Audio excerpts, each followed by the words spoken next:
Vous êtes un peu jeunes, les enfants, je ne sais pas si vous connaissez cette chanson. On l'entend des fois sur l'autoroute des vacances. Ça fait On ira tous au paradis, même moi. Eh bien, il avait tort. Il avait tort, le chanteur. Je pense qu'on n'ira pas tous au paradis. Et que la réalité, c'est plutôt on ira tous au purgatoire. Même moi, même toi, même toi, même toi. Chacun d'entre nous.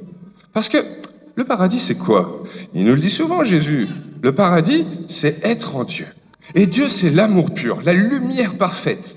Donc si on veut pouvoir aller au ciel, être en Dieu, il nous faut être lavé de tout ce qui est zone d'ombre en nous, sinon on va être comme une petite tache dans le ciel.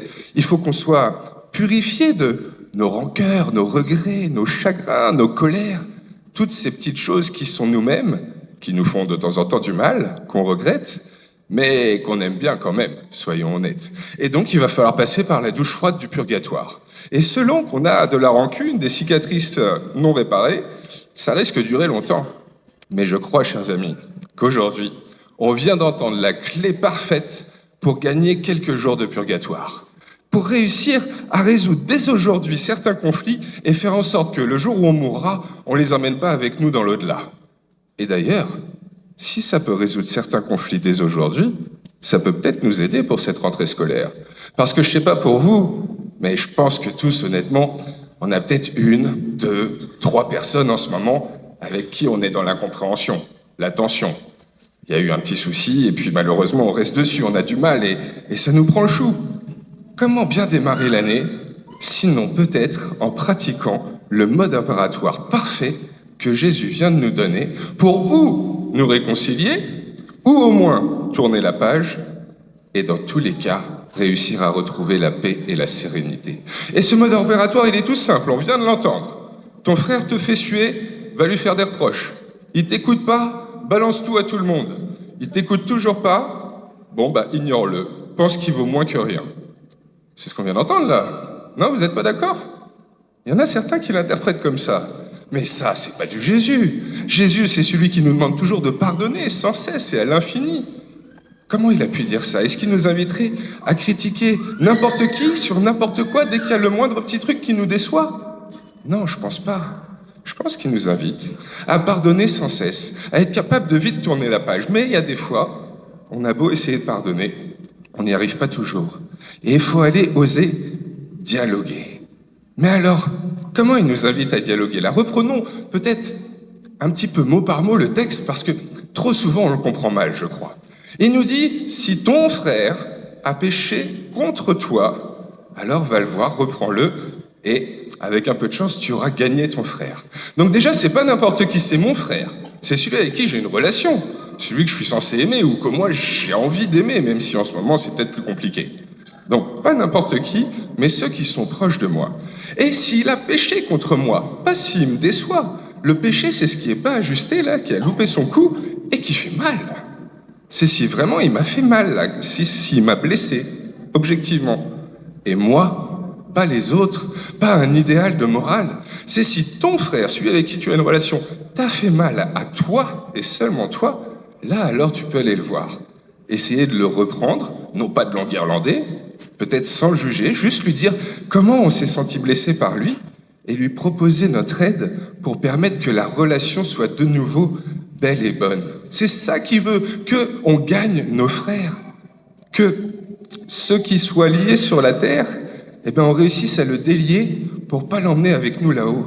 Parce que tous les petits nœuds qu'on a dans nos relations, tous les trucs compliqués, ces regrets, ces rancunes que je peux avoir à l'égard de l'un ou à l'égard de l'une, bah s'ils sont pas résolus là, je vais les emmener avec moi dans ma douche du purgatoire. Et ça durera d'autant plus longtemps pour me passer de tout ça. Donc c'est pour ça que le Seigneur nous invite dès aujourd'hui, quand on a un vrai souci, quand on a vraiment été blessé par quelqu'un de nos proches, à oser aller dialoguer. Et s'il m'entend pas, bah peut-être en prendre un ou deux pour réussir non pas à lui faire comprendre pourquoi il est en tort, mais juste pour renouer cette relation qui nous est si chère, cette relation de frère à frère. Et s'il arrive toujours pas à nous entendre, parce que peut-être d'ailleurs des fois, lui il pense la chose différemment de nous et il a peut-être pas si tort que ça, eh bien alors qu'est-ce qu'il faut faire? Non pas l'ignorer. Est-ce que Jésus il ignore les païens et les étrangers dans la Bible? Jamais. mais il les prend comme des personnes qu'il connaît moins que ses apôtres et ses amis qui voient au quotidien. Aujourd'hui, vous êtes peut-être assis juste à côté de votre meilleur ami d'aujourd'hui. Imaginons que vos familles déménagent. Vous ne le voyez pas pendant 10 ans. Quand vous allez le retrouver, vous serez un peu différemment d'aujourd'hui. Forcément, vous n'aurez pas la même complicité. Il faudra le temps de vous réapprivoiser l'un l'autre. C'est ça que nous demande Jésus. Même s'il y a une incompréhension, une altercation, on peut réussir à préserver la relation, quitte à la vivre un peu différemment. Et vous me direz, ok, c'est beau Mathieu, on a envie d'y croire à ton truc. Mais objectivement, comment fait-on pour aller dire à l'autre qui m'a blessé, sans que moi-même je le blesse? Comment dire à l'autre qui m'a froissé que j'ai eu éminemment mal à cause de ce qu'il a fait, sans le froisser lui-même? Parce que moi, je vais aller voir la personne qui m'a fait du mal. Et je vais lui dire, cher ami, vraiment, voilà, peut-être que tu t'en es pas rendu compte, mais ce que tu as fait, ce que tu as dit, là, moi, ça m'a blessé. Mais lui, il va pas entendre ça. Lui, il va entendre, t'es nul, t'es un horrible méchant, pourquoi t'as fait ça, tu m'as trahi, etc. C'est dur de dire à l'autre qui m'a blessé sans le blesser. Parce que souvent, on réagit pas comme ça, avec le souci de préserver la relation. Souvent, on réagit de deux manières. Ou on se laisse avoir par nos émotions, et souvent c'est la vengeance et la colère. Oh, mais d'où il me parle comme ça, etc. Ou au contraire, c'est la récrimination. On va aller le critiquer en parlant aux autres. Oh, si tu savais comment il a été l'autre jour, et puis il s'excuse même pas et tout.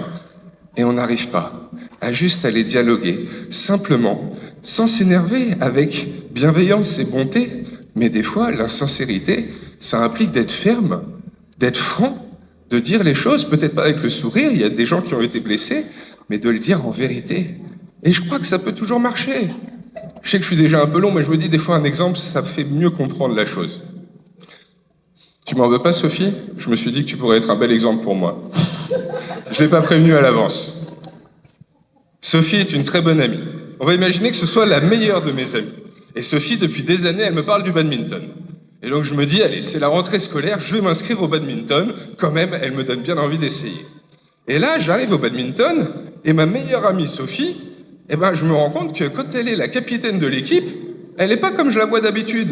Elle est exigeante, elle parle fermement, et moi je suis choqué, je suis surpris, je la découvre autrement. Je ne sais pas du tout, c'est que je ne suis jamais allé faire du badminton avec elle, hein, c'est vraiment totalement imaginaire. Je devrais, je sais pas. Et donc pour le coup, imaginons que, voilà, je me sente un petit peu atteint, un petit peu surpris par la façon dont je l'ai vu là. Comment je réagis?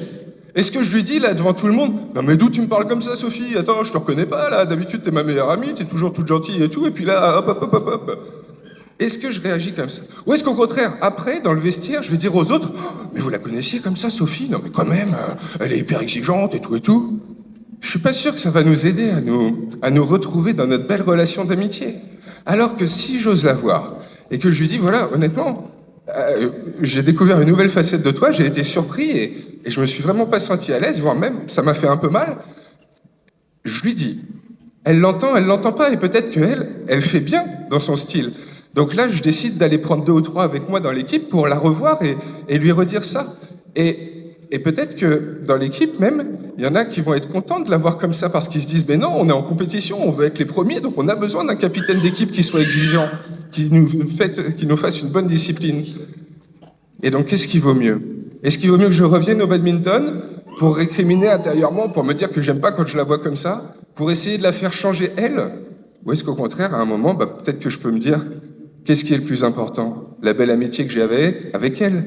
Peut-être autant arrêter le badminton, passer au foot ou à autre chose. Le rugby, c'est à la mode en ce moment.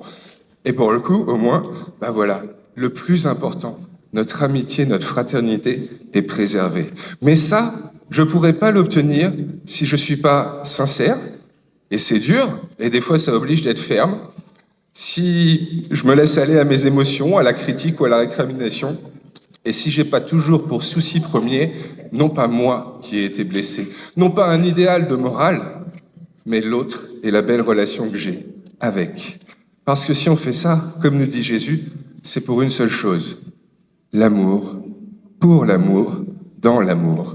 Il a cette belle phrase qu'on a entendue là, dans la deuxième lecture, l'amour ne fait jamais de mal au prochain.